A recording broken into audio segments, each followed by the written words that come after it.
ఎవరైనా క్షమించేనా? నా యేసు ఒకడే, ఏ పాపినైనా క్షమించినది ఇతడేగా.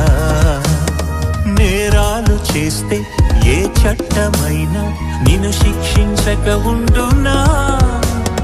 నా యేసు మాటే చట్టంగా మారి తన రక్తంతో క్షమించేగా.